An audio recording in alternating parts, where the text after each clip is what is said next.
Justin was a nobody, at least that's how he felt. He walked the halls of Northwood High unnoticed, invisible.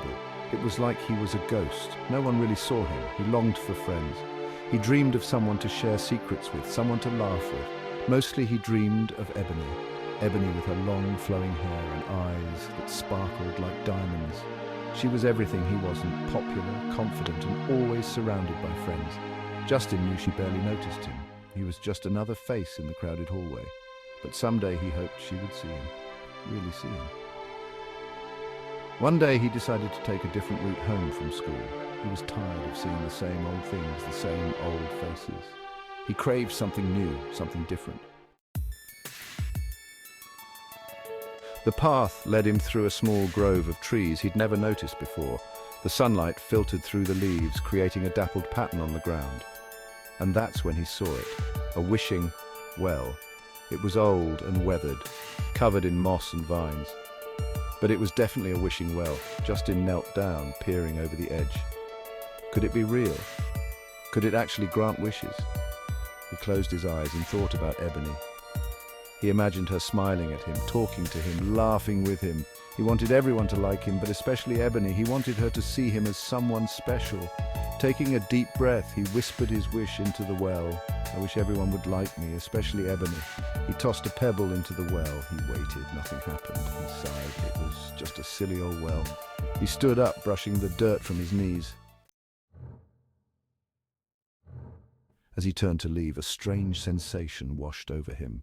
He felt dizzy, lightheaded.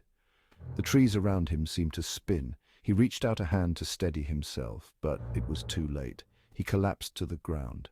He lay there for a moment, his mind racing. What was happening to him? He tried to sit up, but his arms felt weak. He looked down at his hands. They were smaller, chubbier, like a baby's hands. Panic surged through him. His clothes felt loose, baggy. He tried to speak, but only a gurgling sound escaped his lips. He looked around frantically. Everything seemed bigger, taller. He had shrunk. He was a baby, but how? Why? And then it hit him. The well, his wish. It had come true, but not in the way he'd expected. The sound of footsteps approaching made his heart pound. Someone was coming. He tried to call out to warn them, but he could only manage a whimper. He closed his eyes, bracing himself. "Oh my goodness!" a voice exclaimed. It was a girl's voice. "What's a little baby doing out here all alone?" He felt himself being lifted, cradled in someone's arms. He opened his eyes a slit. Ebony. It was Ebony. She was looking down at him, her eyes filled with concern. "Don't worry, little one," she cooed. "I'll take care of you."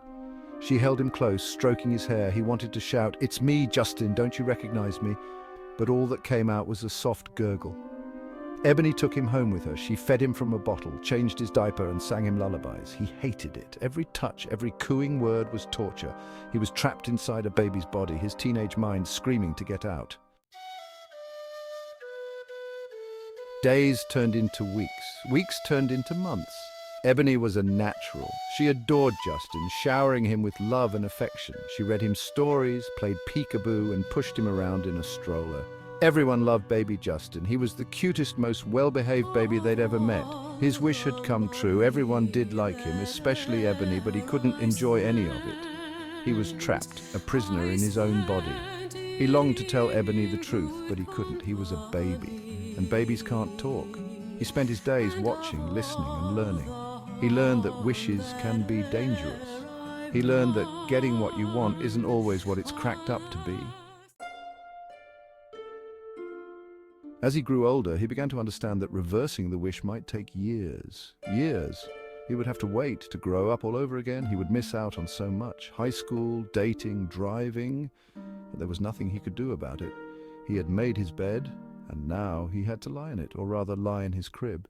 He was doomed to a life of drool, diapers, and baby talk. At least he had Ebony. He found comfort in her presence, in her love. Maybe, just maybe someday he would be able to tell her everything.